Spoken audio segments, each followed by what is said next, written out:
How do you live with yourself after cheating? So, if you are a married woman in love with a married man or have cheated on your husband, then this video is for you. It's not an easy thing to face, that's for sure. My biggest intention is that you feel so held, so supported, so seen and understood in what you're going through so that you can really process everything without such a big shame cloud hanging over your head.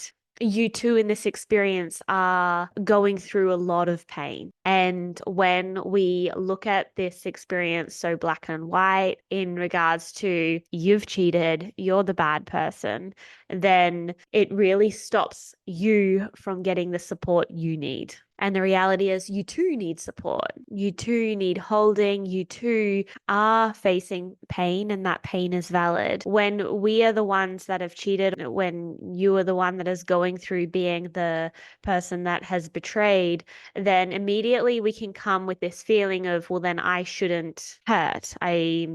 I'm the one that did it. I'm the one that chose this experience. And so I shouldn't be hurting. I don't deserve empathy, understanding for my actions. My actions should be punished. And the reality is, this is not the case. So, how do we bridge this gap? And how do we help you move through the guilt and the shame of being someone that has cheated on your husband? First of all, the bridge to really self-forgiveness is compassion. But how on earth do we reach compassion when we simply don't have any compassion for ourselves for this experience? And the answer to that is understanding. We need to get you to a place where you understand this experience so deeply. At the moment, we're looking at it straight head on. We're seeing exactly what has happened, which is the result, which is you've cheated on your husband. And that in itself, probably hearing those words, feel like a massive stab in the heart. It creates and evokes a lot of anxiety within. And the reason that is happening is because there is a judgment there that cheating on your husband is a bad thing, that you have done wrong, that you have been selfish, that you have been inconsiderate, that you've broken up a family. All these beliefs come in that society has created around infidelity, when in reality, there is so much more going on under the surface that people are not acknowledging. And when we can start to acknowledge that and see that there is so much more to this situation that is being addressed, then you too can have compassion and understanding for the pain that you have been through this. It's easy to understand the pain of someone that's been betrayed. They've been betrayed, they've been hurt, that's hurtful.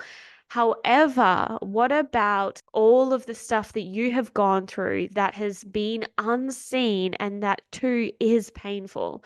So let's start with that. Firstly, I want to cover, how did this begin? Was there actually in the beginning some boundaries that weren't fully respected with you? Was there you resisting this moving ahead and your affair partner encouraging that this is a good thing? May or may not resonate with you, but it is something that is common that I see, is that there was a resistance to moving forward intimately in the beginning. And then eventually, because it just felt good and good and good, and your needs were being met, eventually you had no willpower left to neglect what was feeling good for essentially your values and morals.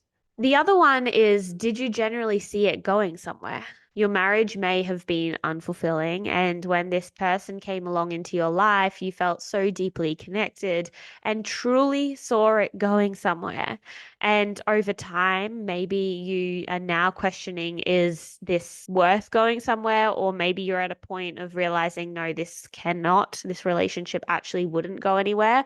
But if we look right at the beginning, right to the start of when you met, did you actually think this was going somewhere? A lot of women do think that, wow, this person is meeting me in ways that I've never felt before. And so the outcome in which you saw this situation unfolding may have been very different to the outcome of where it's at now. And so make sure when you are reflecting on this whole experience, you also reflect on it from the place of where you're at in the beginning, not just where you are today and all the awareness you have today. Reflect from the awareness that you had at the start. Because the awareness that you had at the start was very different to your understanding that you have today on the situation, maybe on the man, maybe on the potential of this. It's all very different. And so don't judge yourself from your awareness today. Make sure you're also seeing it from the awareness of right at the beginning, right at the very first encounter, and your a real lack of awareness then, and then the second encounter and the third encounter. And really, often this is like the frog in boiling water where you didn't see all of this happening, and then you've got this on your hands. And what I mean by all of this happening, maybe you didn't see it happening in the way that it is unfolding today. Maybe you saw you and him actually being in a full relationship, or maybe you didn't ever see you being in a relationship and it just grew feelings over time. Maybe you saw yourselves being in a relationship and then it's gone south since then, and now you're trying to rekindle the marriage. So just really be compassionate to your old self, or the self that didn't have all the puzzle pieces together like you do today. You don't fully have all the pieces together right now, I'm assuming, because you probably feel really confused and stuck. But in general, you have a lot more pieces to the puzzle than in the very early days. The next one is, was there love from him that made you feel so seen, so desired, so wanted, so understood, so chosen, so valued? Maybe he really appreciated you and filled you with lots of words of affirmation and praise, and you're someone I feel so deeply connected to. And if you look at all of this feeling of desire, and then look at your marriage, and maybe if you're looking at your marriage, there was very little of this. Maybe you're feeling unappreciated. Maybe you feel like you're doing a lot and it was going unseen. Maybe you just felt completely unseen. And so when a man comes along and fully sees you, then when you've been deficient in this area, you're going to want to lean towards it because it feels so fulfilling.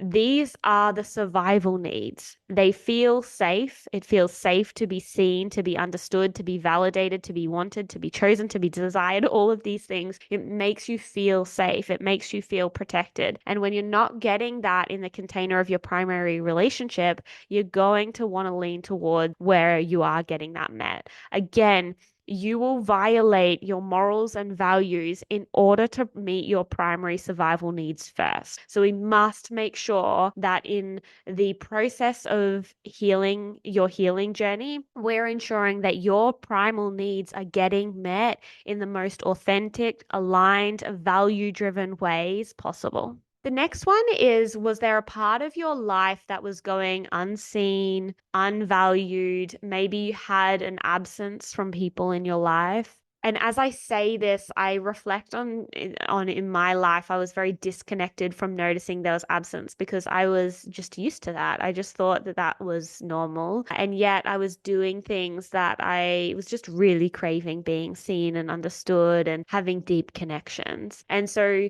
reflect on where you are feeling seen in your life, where you're feeling like people are very present with you in your life. And if there is a lack of people around you, family and friends, being very, very present and up to date with you in your life, then when someone comes along and is very present and is cherishing you, you're going to melt, you're going to fall, you're going to fall hard. It's really important that we validate this because you deserve to feel seen, you deserve to feel understood, you deserve to have people that are present in your life. And if you haven't had that, I feel for you. So it's really important to reflect on some of these pieces when we simply just judge ourselves for being the cheater or for being someone that has betrayed someone. Then you two are hurting yourself by not acknowledging a lot of the pain that you two are going through. So, the more that we can meet you with understanding for the depth of your experience, and it goes so much deeper than what we've explained in this video, but if we can just start with some of these little seeds, if we can start understanding and appreciating the depth of the pain that you two have faced here. And yes, you've faced a lot of highs in this experience, and that's because there's been a lot of needs that have been gone unmet outside of the affair that suddenly the affair met. And so it feels so good when they're suddenly met. But you two have been going through pain, whether acknowledged or conscious of your mind, or maybe it's in the unconscious of your experience, still an experience that you're going through. And so you deserve to be held while going through this. And the more that we can hold you, the more we can meet you with compassion, and a lot of this guilt and shame and judgment and blame will melt away. We want to get you to a place where you fully understand your experience. You see the wisdom in the experience and the lessons that you gained from this. And now you can go forward, again, aligning with your values, because ultimately that's one of the biggest pains, is that you've walked and violated yourself in your own values and morals. But the more that we can see where some of these things have been unmet and meet them in your life, then you can live a fully aligned life. So if you're going through a lot of this pain, I offer one-to-one support, one-to-one coaching support. And I also offer a membership community for women that are in affair relationships. If you'd like to check that out, check out the links below. I do a free 15-minute call to ask more questions around that, and we can find you the right support to get you moving forward. I hope that helps. Bye for now.